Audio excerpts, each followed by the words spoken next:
Bonjour à tous. Aujourd'hui, nous sommes le mardi 11 novembre 2025 et notre ami John Helmer est avec nous. Bon retour parmi nous, John. Mevrouw Hassainer mi, Erde Trur.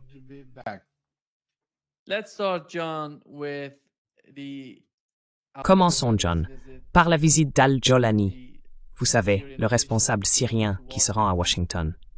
Je pense que lorsque l'on regarde les photos et les vidéos, c'est historique.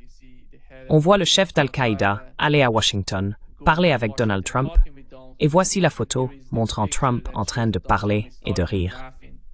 Quelle est votre compréhension de cette nouvelle initiative de l'administration Trump et comment cela se rattache-t-il à ce qui se passe en Syrie?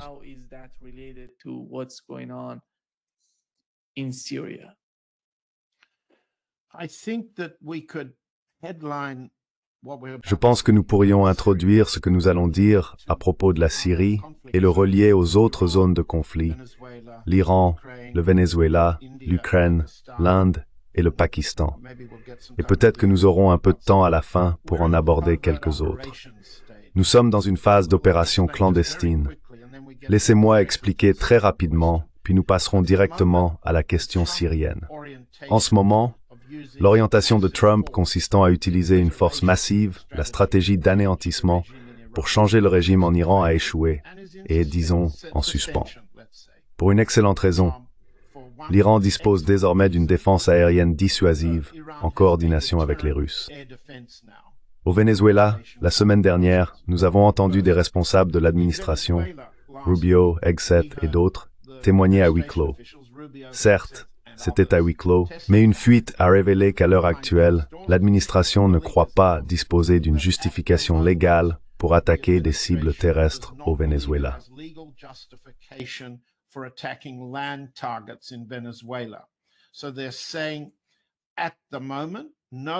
Donc, ils disent qu'à l'heure actuelle, il n'y a aucune justification légale pour attaquer des cibles terrestres au Venezuela. Cela ne veut pas dire qu'ils ne continueront pas à utiliser des opérations secrètes pour fabriquer des raisons. Mais pour le moment, une attaque contre le Venezuela n'est pas imminente. Une autre raison à cela est que la défense est plus efficace qu'ils ne veulent le risquer. Nous l'avons dit la semaine dernière dans l'émission. Ainsi, le Venezuela et l'Iran, en tant que cible de changement de régime, en sont à la phase des opérations secrètes. La Syrie est l'exemple d'une opération de changement de régime qui a réussi, et nous en sommes maintenant à l'étape des opérations secrètes utilisant ce succès, essentiellement la partition de la Syrie, comme nous en avons discuté, entre la Turquie, les États-Unis et Israël, pour élaborer la politique américaine.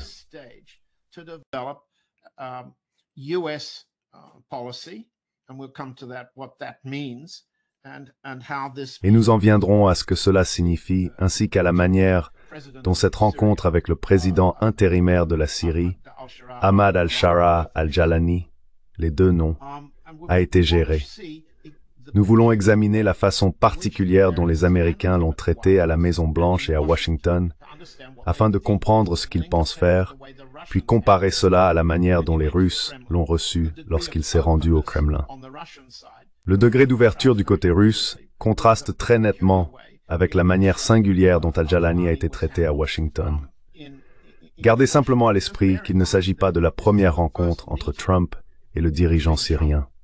Il y en a eu une en Arabie Saoudite avec le président lors du CCG, le Conseil de coopération du Golfe, qui fut la première annonce de Trump de son intention de lever les sanctions contre la Syrie et de reconnaître la nouvelle direction du pays comme un retour à la normale.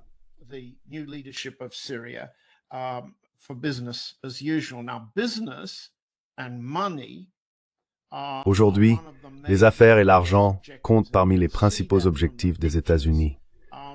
On peut le voir sur les photos et on peut aussi le constater en mai. Trump évoque en mai la nomination de ce qu'il appelle un très bon ambassadeur, un ami à moi qui est libanais. Il s'agit de l'ambassadeur Barak, Tom, si je ne me trompe pas sur son prénom.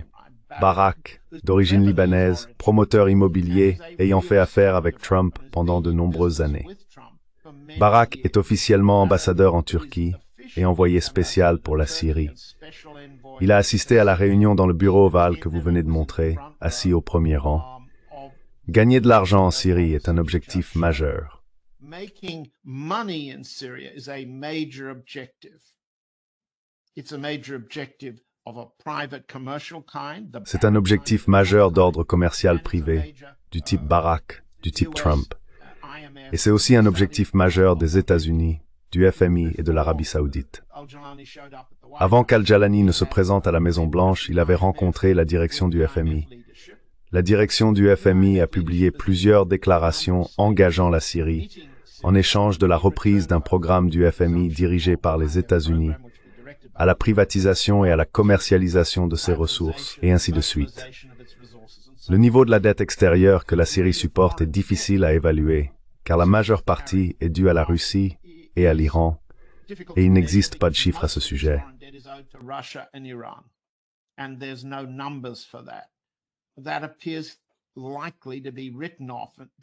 Cela semble devoir être radié, car le FMI l'a complètement ignoré.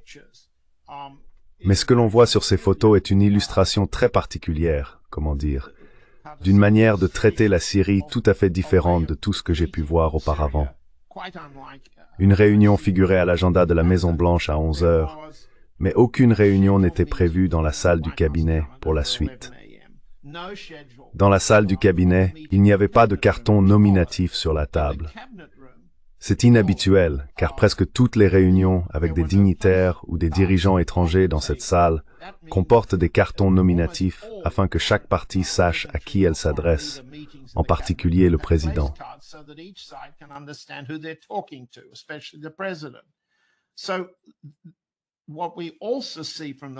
Ce que nous voyons également sur les photographies, c'est une tentative de militariser les discussions dans le bureau ovale. Le général Kane, chef d'état-major interarmé, et Peter Hegseth, secrétaire à la Défense, se trouvaient tous deux au deuxième rang. Cela signifie que les objectifs militaires des États-Unis étaient en discussion. Quel est le premier objectif militaire? Chasser les Russes de leur base en Syrie. Empêcher la Russie d'y jouer un rôle militaire important et préparer la Syrie comme plateforme pour une éventuelle nouvelle attaque américaine contre l'Iran.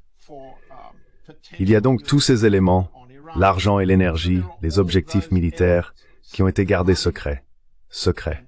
Non, on ne peut pas laisser un communicant dire que vous vous y intéressez ou même que vous en parlez. Vous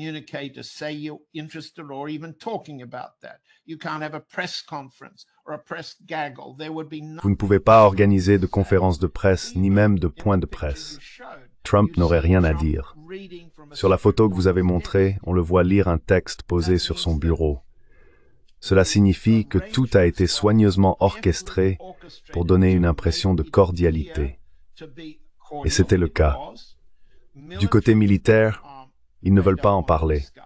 L'argent, les investissements et l'effacement de la dette iranienne et russe, c'est un autre domaine d'intérêt. Mais on ne voit aucun des responsables américains qui s'en occupent habituellement. Je qualifierais donc la visite d'Al-Jalani de l'une des premières visites d'État secrètes. C'est le signe que les États-Unis essayent de construire en Syrie une plateforme pour poursuivre des objectifs clandestins contre leurs ennemis.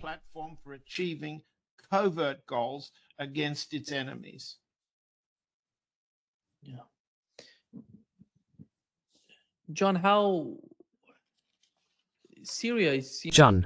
la situation en Syrie me semble devenir de plus en plus complexe pour tous les acteurs présents, surtout pour les États-Unis, la Turquie et Israël. Mais quand on regarde la Russie aujourd'hui en Syrie, que peut-elle réellement faire pour contrer ce que les États-Unis essaient d'accomplir dans cette région?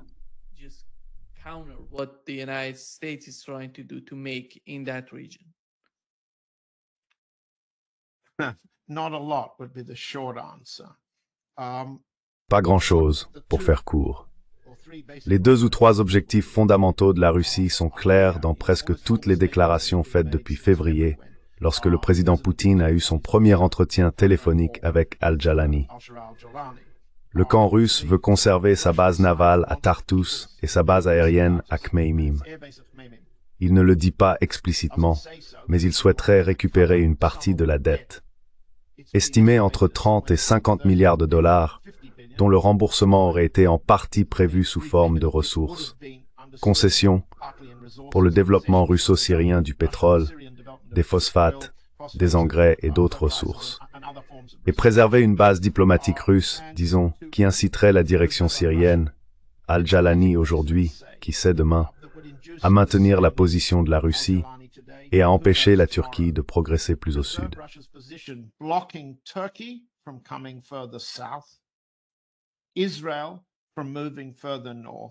Israël avançant vers le nord et les États-Unis se déplaçant d'est en ouest. En d'autres termes, la Syrie est désormais un véritable champ de bataille, un foyer de conflit, car ni Israël n'est satisfait des avancées de la Turquie en Syrie, ni la Turquie n'est satisfaite d'Israël. On se retrouve avec cette partition triangulaire dans laquelle la Russie cherche à jouer les troubles faits du mieux qu'elle peut. Cela a été souligné lorsque le président Poutine a déclaré, et je consulte mes notes pour voir exactement ce qu'il a dit le 15 février, lors du premier appel téléphonique, que la partie russe avait réaffirmé sa position de principe en faveur de l'unité, de la souveraineté et de l'intégrité territoriale de l'État syrien.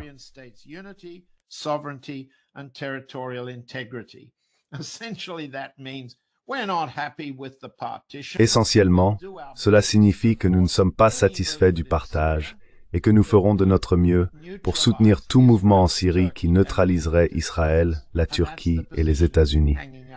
Et c'est la position qu'elle maintient. Deuxièmement, elle souhaite entretenir des relations suffisamment bonnes avec Al-Jalani pour qu'il y voie un intérêt personnel à équilibrer les trois, à préserver Tartus et Khmeimim, les bases. La Russie ne va pas parler de contester la Syrie face à la Turquie, n'est-ce pas? La Turquie et la Russie sont des alliés importants. Elles ne l'étaient pas, cependant, à l'approche du renversement du régime d'Assad.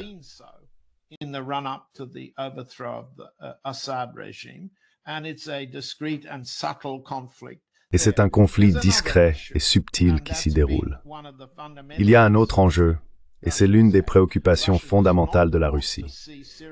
La Russie ne veut pas voir la Syrie devenir une base d'entraînement pour des fondamentalistes islamiques et des djihadistes susceptibles d'être renvoyés dans le Caucase russe. Ni le terrorisme tchétchène, ni aucune autre forme de terrorisme anti-russe, qui, par le passé, a été une opération secrète soutenue par les États-Unis et le Royaume-Uni contre la Russie, ne sont acceptables. La Russie souhaite maintenir une position en Syrie. Par conséquent, elle a besoin d'un gouvernement de Damas relativement fort pour écraser tout type de mouvement de ce genre. Tels sont les objectifs de la Russie.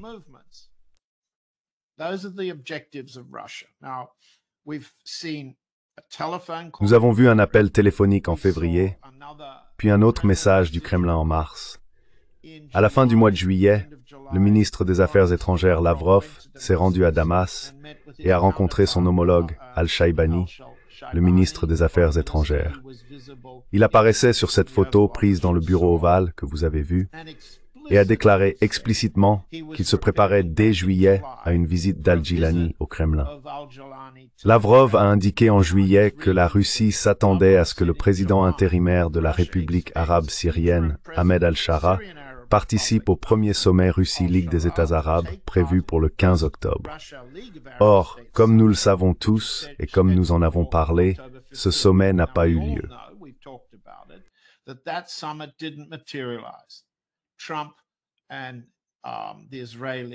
Trump et les Israéliens, mais surtout Trump, ont pris de court les autres en organisant le sommet arabe de Sharm el-Sheikh pour célébrer le soi-disant accord de paix sur Gaza. Cela a empêché les dirigeants arabes de se rendre à Moscou la même semaine. À la place, Al-Jilani s'est présenté à Moscou sans le reste de la direction arabe. Cela nous a conduit au point où le président Poutine a ouvertement soutenu l'élection à Damas et a ouvertement appuyé Al-Jilani. Mais si l'on comprend pourquoi, on voit que ces manœuvres servaient les objectifs russes et qu'une partie de ces objectifs consistait à neutraliser les États-Unis, la Turquie et Israël. Disons simplement que la politique russe envers Israël en Syrie a été, pour employer un euphémisme, ambiguë.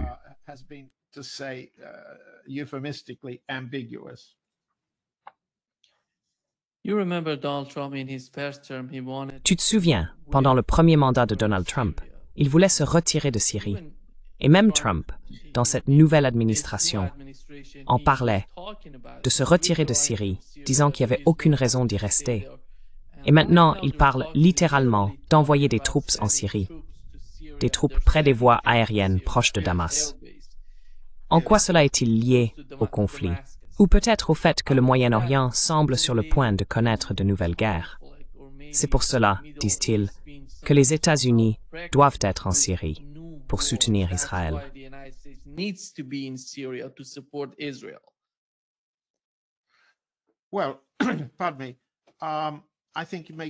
Eh bien, pardonnez-moi, je pense que vous soulevez de bons arguments.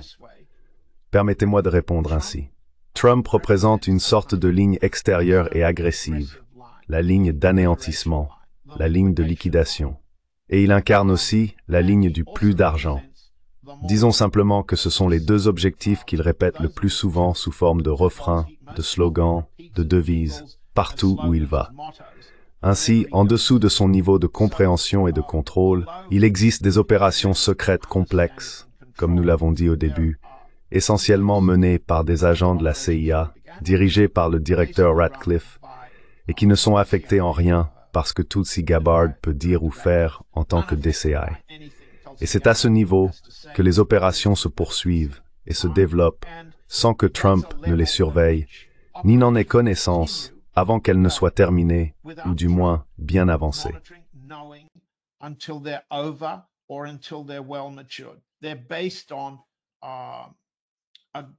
Elles reposent sur de simples accords de Trump qui sont transmis en cascade aux opérations de toutes sortes.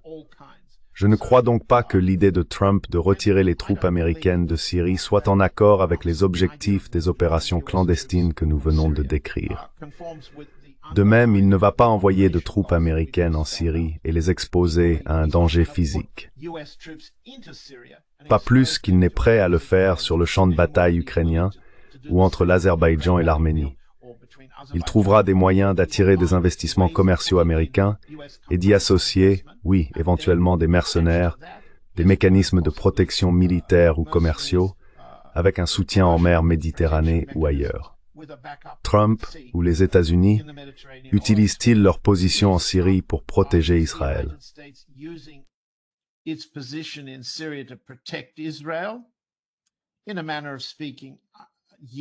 En quelque sorte, non, oui. Mais y a-t-il une coordination entre Israël et les États-Unis pour utiliser la Syrie comme plateforme d'attaque contre l'Iran? Tout à fait, oui. Ce serait, à mon avis, une priorité, l'une des priorités. Et souvenez-vous de ce que j'ai dit plus tôt, le général Kane était présent aux réunions avec Al-Jalani. Nous avons vu quelqu'un du commandement central jouer au basket avec Jalani avant les réunions à la Maison-Blanche. Sa visite est accompagnée d'une importante escorte militaire américaine de très haut rang. Cela signifie que les États-Unis veulent établir des relations avec la Syrie comme base d'opération. Et qui sont les ennemis? Eh bien, Israël n'est pas l'ennemi, n'est-ce pas? L'Iran est l'ennemi. La Russie est l'ennemi.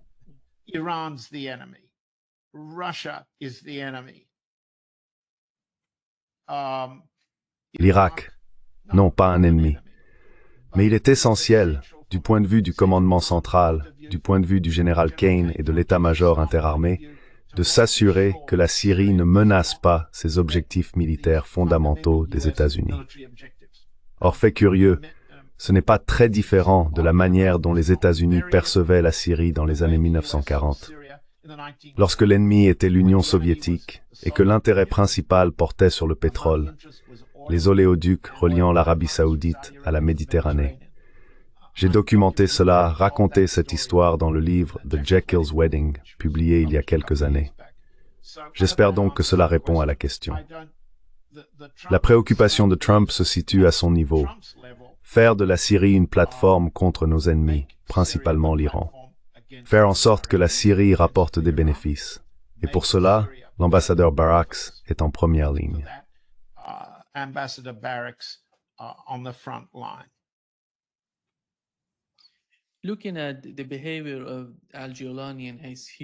En observant le comportement d'Al-Jolani et de ses hommes, Cela me fait penser à la politique étrangère de la Turquie. Ils essayent de jouer sur les deux tableaux, la Russie et les États-Unis. Mais ne penses-tu pas que tout cela concerne en réalité la Turquie et que les services de renseignement turcs sont derrière ce qui se passe en Syrie? Parce que je ne vois pas Al-Jolani et ses hommes comme étant si influents ou si puissants en Syrie. Même lorsqu'ils sont allés en Russie pour parler avec le président russe, il me semble que tout cela avait été planifié en Turquie. Ce n'était pas Al-Jolani et ses hommes qui l'avaient organisé depuis la Syrie.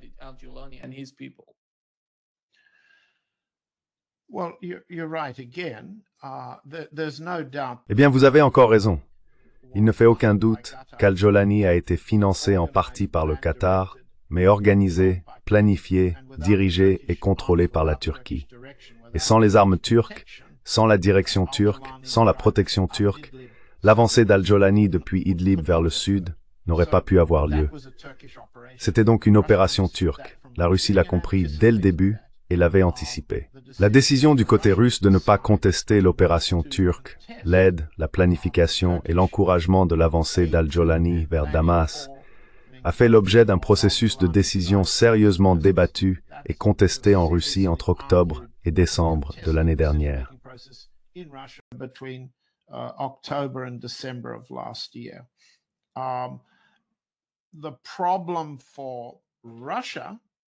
Le problème pour la Russie, je suis obligé de parler depuis ma position, vous comprenez, est que la Turquie est un allié stratégique dans la poursuite de la guerre contre l'Europe, les États-Unis et l'OTAN sur le champ de bataille ukrainien, ainsi que dans la résistance à la guerre des sanctions.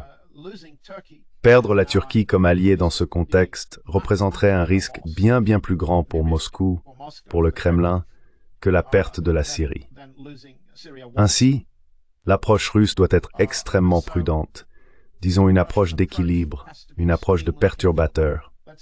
C'est ainsi qu'elle doit être. Vous avez raison, Nima, de décrire Al-Jolani comme malfaisant, jouant une sorte de rôle d'équilibriste.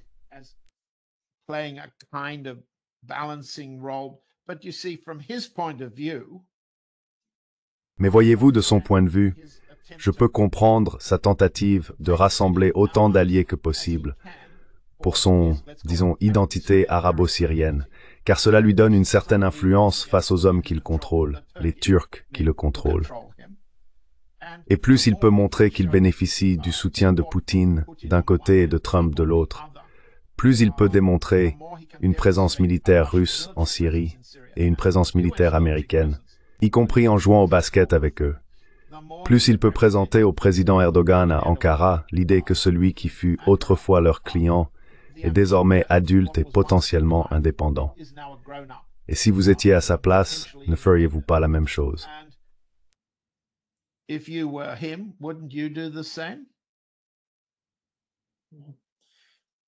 L'autre point, c'est qu'il pourrait vouloir utiliser la Syrie, ou peut-être qu'il pourrait d'une manière ou d'une autre attaquer le Liban par le nord. Je ne sais pas comment ça serait possible, mais que pensez-vous de cette idée, selon laquelle Israël pourrait attaquer le Liban et les États-Unis pourraient attaquer l'Iran?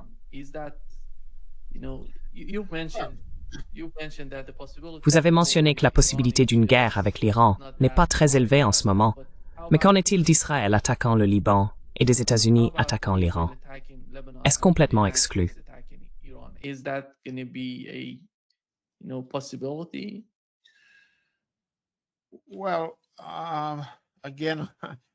Eh bien, encore une fois, je dois dire que je suis basé à Moscou, donc je vois les choses depuis là-bas.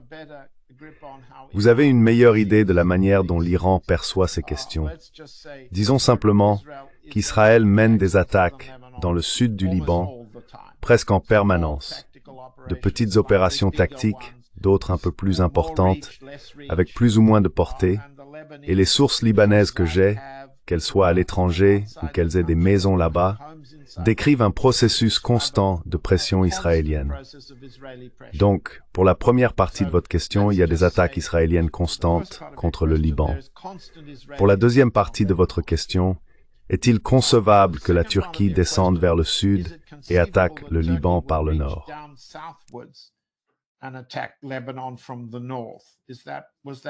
Did I understand you correctly? Well, Est-ce que je vous ai bien compris?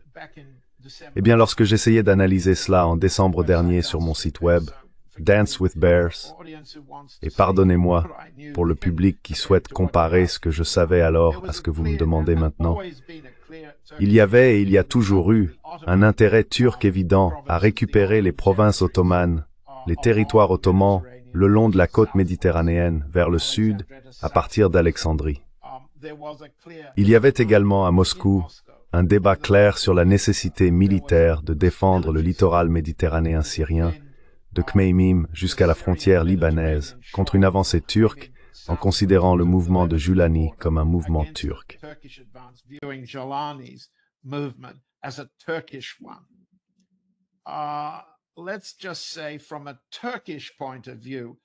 Disons simplement que, d'un point de vue turc, tel qu'il est interprété à Moscou, j'aimerais savoir si vous êtes d'accord du point de vue iranien. Du point de vue turc, établir un contrôle sur la côte méditerranéenne serait un gain stratégique très précieux dans le cadre d'une avancée vers le sud. La Turquie a-t-elle besoin d'attaquer le Liban? Non. Peut-elle exercer une pression sur le nord du Liban, puisqu'elle contrôle le nord de Chypre et vise à faire de la Méditerranée orientale une mer turque? Eh bien, c'est depuis longtemps un objectif stratégique d'Erdogan. Et certains parmi notre auditoire connaissent la littérature turque sur la volonté de faire de la Méditerranée orientale une mer turque.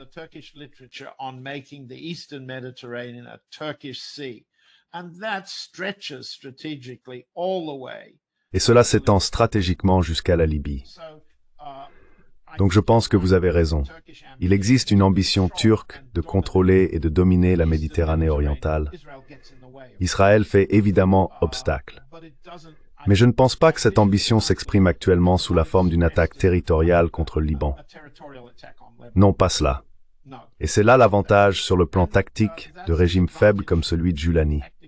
Ils peuvent chercher le soutien des États-Unis pour dissuader les Turcs, ou celui des Turcs pour dissuader les Israéliens, et ainsi de suite. C'est un jeu que les Syriens pratiquent depuis la création de la Syrie et sa sortie du contrôle impérial français.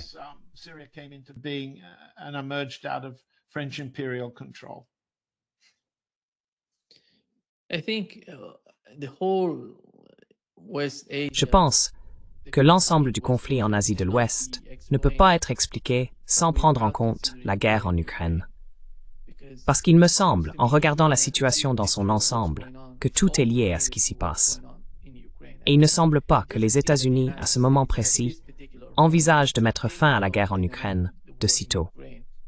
Quelle est votre perception de la politique à Washington? Veulent-ils vraiment mettre fin au conflit? Ou la politique consiste-t-elle simplement à le prolonger? Leur manière d'agir en Asie de l'Ouest me montre qu'ils veulent affaiblir la Russie dans la région, même en Syrie. Qu'en pensez-vous? Yes. What's your take on that? Well, let's try and take it piece by piece. Eh bien, essayons de l'aborder point par point. D'un côté, il faut reconnaître l'accélération de l'avancée russe. Et sans répéter ce que d'autres podcasteurs ont déjà dit, l'avancée terrestre russe s'accélère clairement. Leur capacité à infliger des pertes croissantes aux défenseurs ukrainiens et à provoquer de plus en plus de redditions augmente également. La campagne de guerre électronique que je documente et que notre public peut consulter sur Dance with Bears a vu paraître de nouveaux articles hier et aujourd'hui dans la presse moscovite.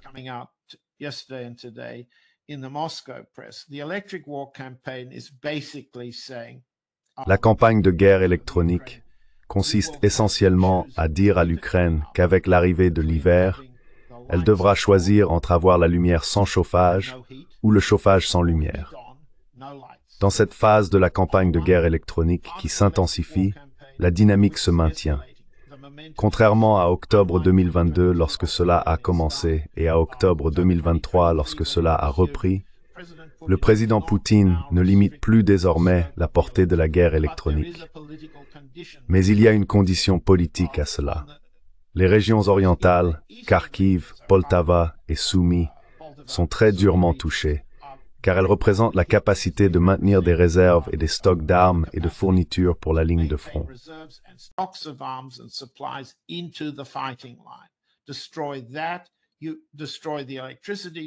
Détruisez cela, vous détruisez l'électricité, vous détruisez la puissance, vous augmentez la probabilité d'un effondrement en chaîne. Plus à l'ouest, la campagne de guerre électronique oblige des villes comme Kiev à choisir entre la lumière et la chaleur, et à comprendre qu'une solution politique pour atténuer cette pression exige une négociation avec la partie russe selon les conditions russes, et non selon la version du général Kellogg des conditions États-Unis, Union européenne, Zelensky. La guerre électronique porte ce message politique, et pour l'instant, rien n'indique que les Ukrainiens y consentiront. Ainsi, l'avancée russe, sous ces deux aspects particuliers, semble également être approuvée par les remarques de Trump.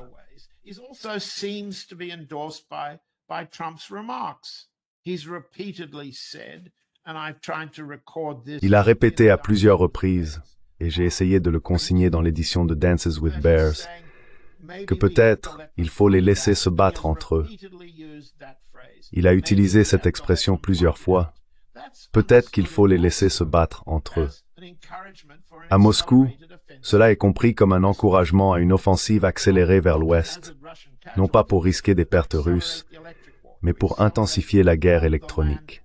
Accélérer les avancées terrestres, en quelque sorte réunifier entièrement les 4 régions, et repousser toujours plus loin la capacité ukrainienne, de l'OTAN, britannique, française, allemande et américaine, à frapper l'arrière-pays russe avec des drones et des missiles. Ainsi, Trump semble dire « Allez-y, terminez cela rapidement ».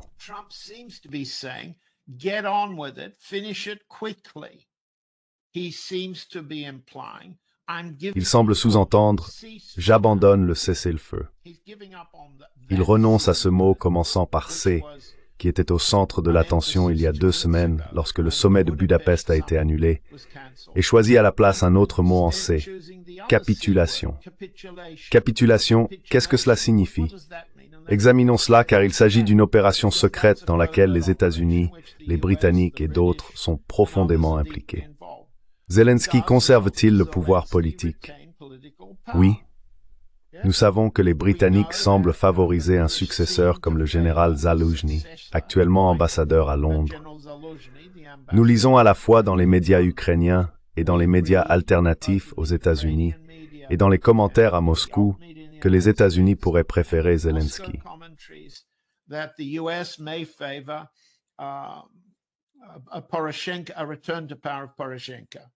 Poroshenko, un retour au pouvoir de Poroshenko. Et Poroshenko, l'ancien président, serait l'un des moteurs actifs de la campagne anticorruption actuelle qui vise les alliés de Zelensky, en particulier Timur Mindish, German Goloshenko, l'ancien ministre de l'Énergie, aujourd'hui ministre de la Justice, et Dmitry Bassov, le directeur d'Energoatom, la société publique ukrainienne. La campagne anticorruption actuelle se concentre sur le détournement d'environ 10 à 15% de l'aide étrangère versée à l'Ukraine pour protéger, reconstruire et réparer la capacité du pays à résister à la guerre électronique. Je suis surpris, ayant suivi la corruption ukrainienne pendant de nombreuses années, que la commission ou le taux de prélèvement ne soit que de 10 à 15%.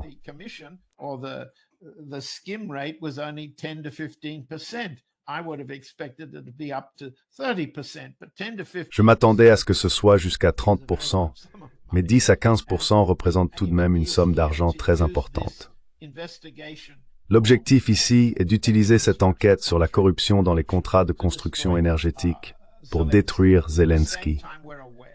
En même temps, nous savons qu'il existe diverses campagnes au sein de l'état-major général visant à pousser à la capitulation afin que le général Syrski soit remplacé par l'un de plusieurs candidats, tous étroitement liés au mouvement Azov. Pour ma part, je ne suis pas en mesure, pas plus que les commentateurs russes ou ukrainiens, de dire quelles sont les opérations secrètes de la CIA, du MI6 et d'autres puissances, ce qu'ils font ou ce qu'ils pensent faire pour reconstruire ou préparer l'état-major général à la capitulation et à la continuité.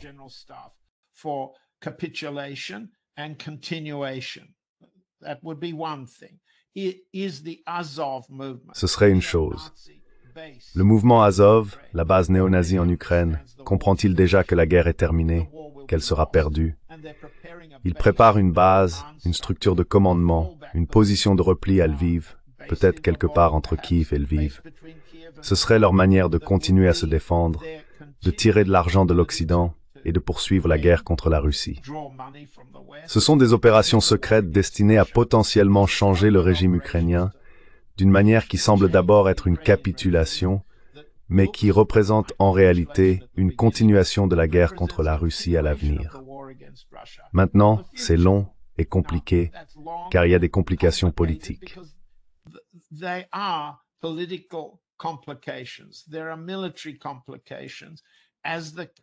Il y a des complications militaires alors que le pays fait face à des coupures de courant, à la perte de chauffage et à la destruction de sa capacité à fonctionner pendant l'hiver.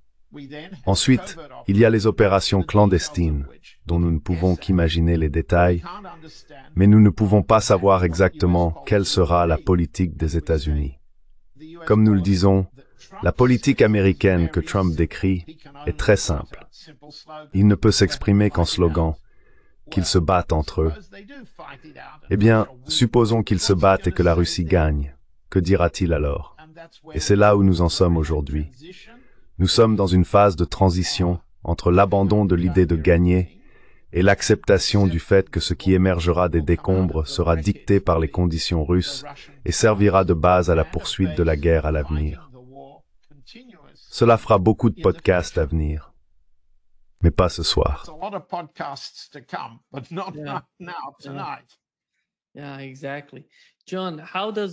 Oui, exactement.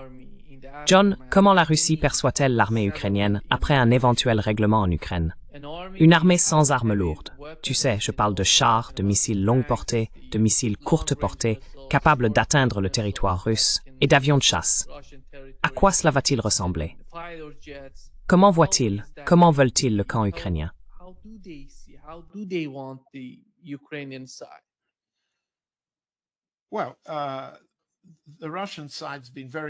Eh bien, la partie russe a été très claire dans le plan en 32 points pour un règlement de paix visant à mettre fin à la guerre qui a été présenté à Istanbul au début du mois de juin, et nous en avons parlé à de nombreuses reprises. Les détails doivent être négociés, mais ils ne le sont pas. Les États-Unis n'ont jamais tenté de reconnaître ces conditions, ni de négocier à leur sujet. L'Ukraine non plus. Il n'y a jamais eu de volonté de la part du Royaume-Uni, de la France ou de l'Allemagne de négocier sur ces bases. Mais vous me demandez, quelles sont ces conditions?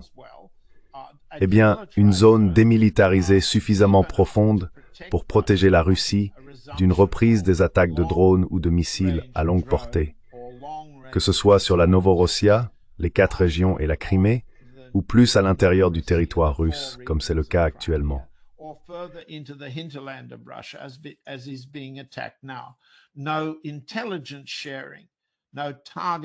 Aucun partage de renseignements, aucun ciblage, aucune implication opérationnelle d'une puissance de l'OTAN en Ukraine.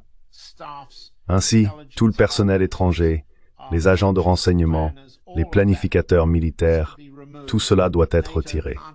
L'OTAN ne peut pas avoir de position en Ukraine. Il ne s'agit pas simplement que l'Ukraine promette de ne pas rejoindre l'OTAN, elle est déjà de facto une plateforme de combat de l'OTAN. La position russe est donc la suivante. Toutes les forces étrangères doivent être retirées. Cela laisse sur le territoire ukrainien une capacité d'autodéfense qui aurait des fonctions de police, de sécurité, avec, disons, des armes relativement légères pour le maintien de l'ordre et la sécurisation du territoire restant.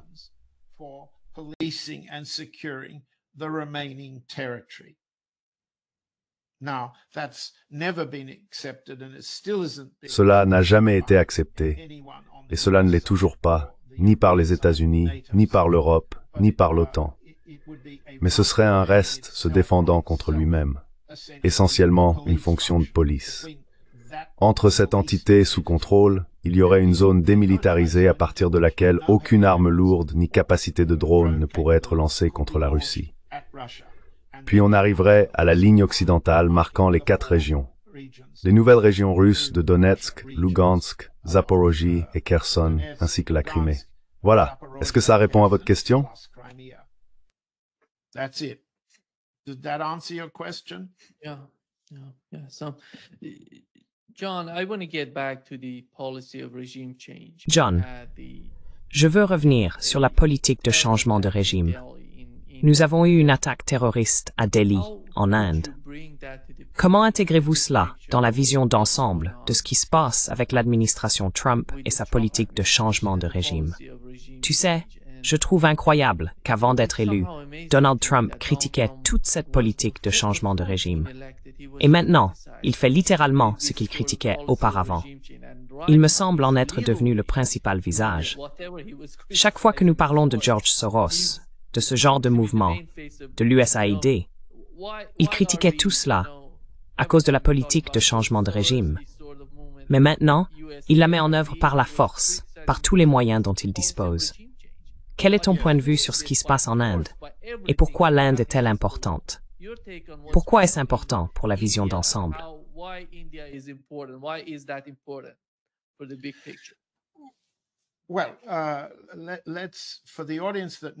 Eh bien, pour le public qui ne serait pas familier avec les faits, au cours des dernières 48 heures, une voiture piégée a explosé près du Fort Rouge, dans le vieux Delhi. La voiture et ses occupants semblent avoir fait partie. C'est un hommage à la rapidité avec laquelle les forces de sécurité et les enquêteurs indiens ont identifié la source et l'organisation responsable d'une opération terroriste planifiée par un groupe connu sous le nom de Jaish-e-Mohammed, ou JEM, dont la base et le soutien militaire se trouvent au Pakistan. Il semble que les 3 individus présents dans la voiture aient été tués, ainsi qu'au moins 6 passants lors de l'attentat.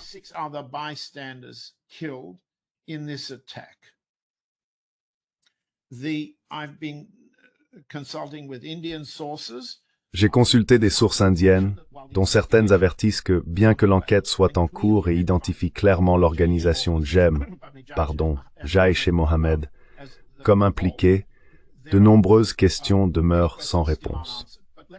Mais laissez-moi essayer de vous expliquer ce qui semble s'être passé. D'un côté, les forces de sécurité indiennes ont réussi à arrêter et à saisir près de 3 tonnes, environ 3000 kg d'explosifs puissants, du RDX et d'autres matériaux dans les jours et les heures précédant l'attentat du Fort Rouge. Tous étaient membres du groupe Jaish-e-Mohammed, ou JEM. Et bien qu'ils aient subi des pertes importantes pendant la guerre de l'Inde avec le Pakistan plus tôt dans l'année, entre avril et mai, ils reprenaient leurs opérations.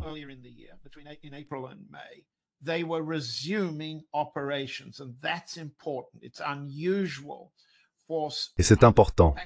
Il est inhabituel qu'un groupe terroriste soutenu par le Pakistan reprenne ses opérations après une défaite aussi récente. Ces personnes, ainsi que certains de leurs dirigeants, ont déclaré avoir été encouragés par la reprise apparente des relations entre les États-Unis et le Pakistan, et ils l'ont dit publiquement.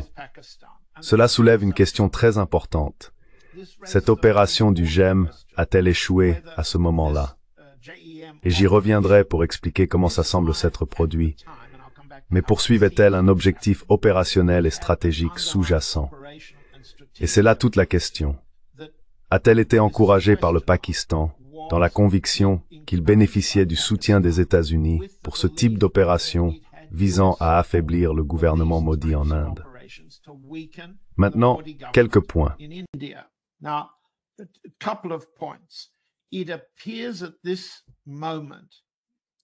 Il semble qu'à ce moment-là, en raison de la vigilance et de l'efficacité des forces de sécurité indiennes, ainsi que de la saisie d'un très important stock d'explosifs quelques heures avant cette opération, ces individus aient été pris de panique et aient déplacé leur voiture remplie de nitrate d'ammonium. Je ne suis pas certain de la nature exacte des produits chimiques et aucune annonce officielle n'a encore été faite. S'agissait-il de RDX ou d'un autre type d'explosif? Il ne devrait pas falloir longtemps avant que cela soit rendu public en Inde. Ont-ils agi dans la panique parce que l'organisation faisait de plus en plus l'objet d'arrestations, que ses dépôts d'armes et d'explosifs étaient saisis? Ont-ils agi sous l'effet de la panique? seized? Did they act in panic? Were they deliberately targeting the Red Fort? Visait-il délibérément le Fort Rouge, symbole de l'indépendance indienne, ou était-il capable de se déplacer ailleurs? Les explosifs ont-ils explosé par accident, ou était-ce calculé? Ce sont des incertitudes pour l'instant, mais voici quelques points importants que notre public doit comprendre. Tout d'abord, la grande question en Inde. Tout le monde à qui je parle la pose, elle est discutée partout, et de savoir si cette reprise des opérations du GEM en Inde a été encouragée par le Pakistan. Parce que le Pakistan se sent, pourrait-on dire, enhardi par la relation étroite que le président Trump a développée avec le général Munir, chef de l'armée pakistanaise et dirigeant de facto du pays. Y avait-il un lien de ce genre? Was there a link of that kind? Question mark. Second, timing. Deuxièmement, le calendrier. Pourquoi cela s'est-il produit maintenant? Pourquoi cette organisation Increase the pressure on India.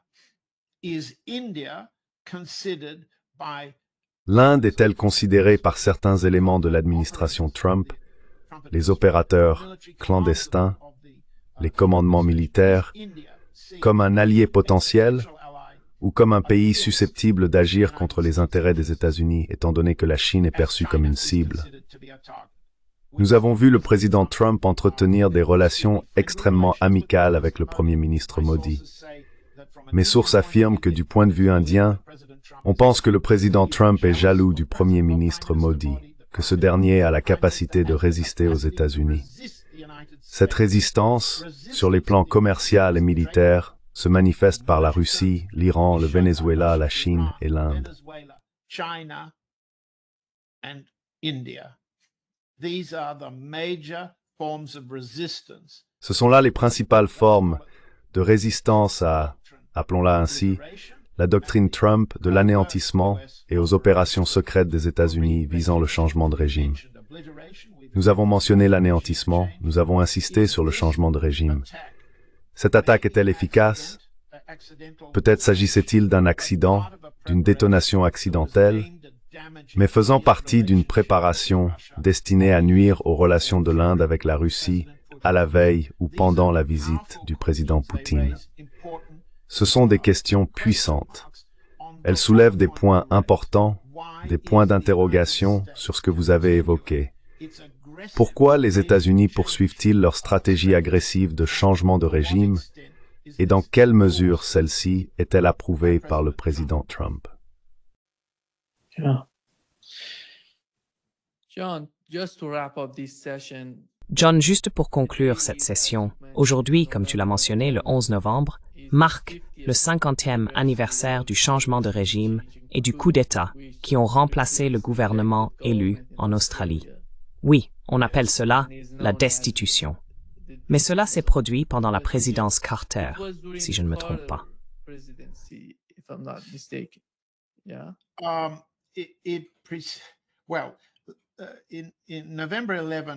Eh bien, le 11 novembre 1975, Gerald Ford était président et c'est le 50e anniversaire. Donc pour de nombreux Australiens qui écoutent, c'est une journée très importante à commémorer. Permettez-moi de dire quelques mots sur les raisons de sa portée mondiale, car lorsque Jimmy Carter est arrivé au pouvoir, C'était comme ça. oui, ce que l'administration Carter a fait était quelque chose qui n'avait jamais été fait auparavant. En juillet 1967, donc Jimmy Carter était président depuis environ 6 mois, il a envoyé le secrétaire d'État adjoint Warren Christopher à Sydney pour rencontrer l'ancien premier ministre Gough Whitlam et lui présenter des excuses personnelles, avec la promesse que la CIA, c'est-à-dire l'administration Carter, s'excusait d'être intervenue dans la destitution et dans le plan visant à renverser le gouvernement Whitlam en 1975 et promettait de ne plus recommencer. Il s'est avéré qu'à ce moment précis, la CIA préparait une autre opération en Australie, et j'y reviendrai dans un instant. Mais à ma connaissance, il ne s'était encore jamais produit qu'un président américain présente des excuses pour une opération de la CIA visant à renverser un gouvernement. togor un gouvernement allié. To topple a government, let alone a friendly government. Second, the dismissal of Deuxièmement, la destitution du 11 novembre 1975, pour ceux qui ne suivent pas la politique australienne, impliquait le gouverneur général de l'époque, Sir John Kerr, qui a révoqué le premier ministre élu, le chef du Parti travailliste Gough Whitlam, et nommé le chef conservateur Malcolm Fraser au poste de premier ministre. Fraser devait ensuite superviser les élections, dissoudre le Parlement et remporter les élections suivantes. Ce qui a établi le gouvernement Fraser avec une majorité conservatrice au Parlement. La destitution concernait les actions de Kerr et Whitlam disposait de plusieurs options, ainsi que d'une certaine connaissance préalable de ce qui se préparait. Mais pour de nombreux Australiens qui en discutent aujourd'hui, et pour beaucoup qui en débattaient à l'époque, il existe encore de vives discussions sur ce que Whitlam aurait pu faire, aurait dû faire, et ainsi de suite. There's a lot of argument about what Whitlam could have done, should have done, and so forth. But what is very interesting now for our audience. Ce qui est très intéressant maintenant pour notre public, c'est ceci. Nous avons parlé du Venezuela, nous avons parlé de l'Iran, nous avons parlé de la Syrie, nous avons parlé du changement de régime en Russie. Ces objectifs américains, mis en œuvre secrètement ou militairement, ont également été poursuivis en Australie. Il existe une très forte réticence de la part des médias australiens à reconnaître que la CIA ait joué le moindre rôle. Et le fait que l'administration Carter ait présenté des excuses n'est mentionné dans aucune des couvertures médiatiques actuelles. Il y a eu la première destitution, disons-le ainsi, mais la seconde destitution n'est absolument pas évoquée. En 1977, Kerr, en tant que gouverneur général, représentait une profonde polarisation et une division de l'électorat australien. Lui-même était devenu alcoolique. Il ne parvenait plus à assumer ses fonctions et a dû être remplacé.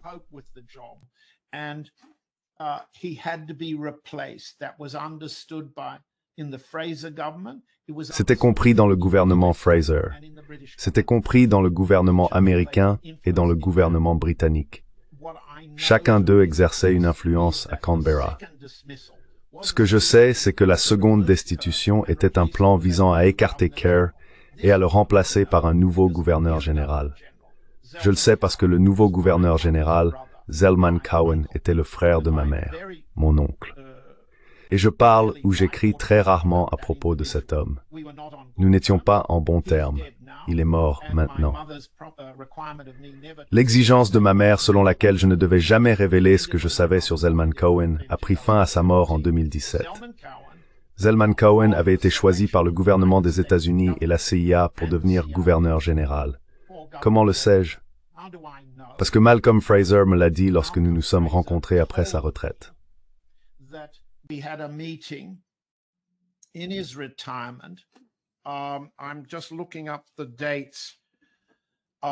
Je suis simplement en train de vérifier les dates. J'avais juré de ne pas répéter ce qui avait été dit, et il est mort 2 ans plus tard. Donc cette promesse s'est éteinte avec lui. Essentiellement, Fraser a dit qu'il n'avait jamais entendu parler de Zelman Cowen avant de l'appeler à Canberra pour le rencontrer et de lui dire « Je vous nomme gouverneur général ».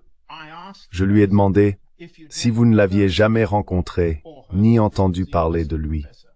C'était un professeur d'université, un vice-chancelier d'université. Pourquoi l'avoir choisi? Il m'a dit que le choix de Cowen ne venait pas de lui, et il est resté très vague sur son origine. Par conséquent, depuis une dizaine d'années, devant un tribunal fédéral américain à Washington, je cherche à obtenir les documents du département d'État et de la CIA concernant Zelman Cowen, depuis avant 1967 jusqu'à la fin de son mandat de gouverneur général. Ils ont refusé de les remettre, l'homme est mort.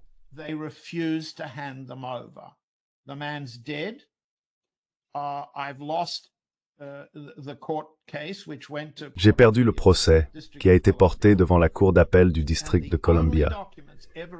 Les seuls documents jamais publiés concernant Zelman Cowen portent sur les menus des dîners d'État et sur l'emplacement où les responsables devaient se tenir lors de l'arrivée de hauts fonctionnaires américains. La réticence des États-Unis à divulguer des informations sur cet Australien ne se retrouve pas dans d'autres cas. D'importantes publications ont été faites au sujet de Robert Hawke, un premier ministre australien qui fut un informateur pour le FBI et le département d'État. C'est un phénomène courant dans l'histoire du gouvernement australien. En résumé, très brièvement, ce qui était unique dans le cas australien, c'est d'abord que la CIA a présenté ses excuses avant de commencer à planifier la destitution du gouverneur général, qu'elle a effectivement réussi. Et ensuite, lorsque les Australiens se demandent, comme ils l'ont fait à l'occasion de cet anniversaire, si cela pourrait se reproduire.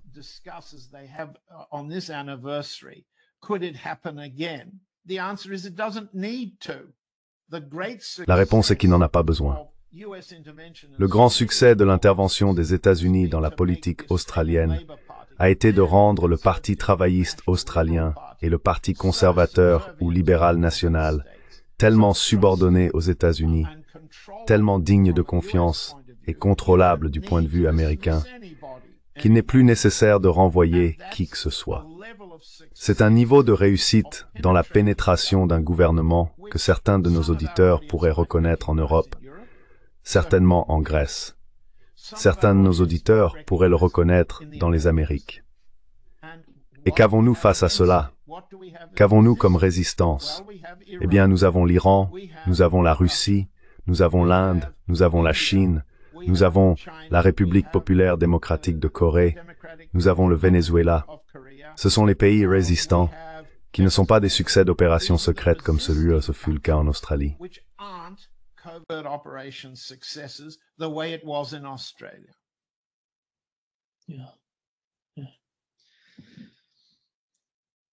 Merci beaucoup, John.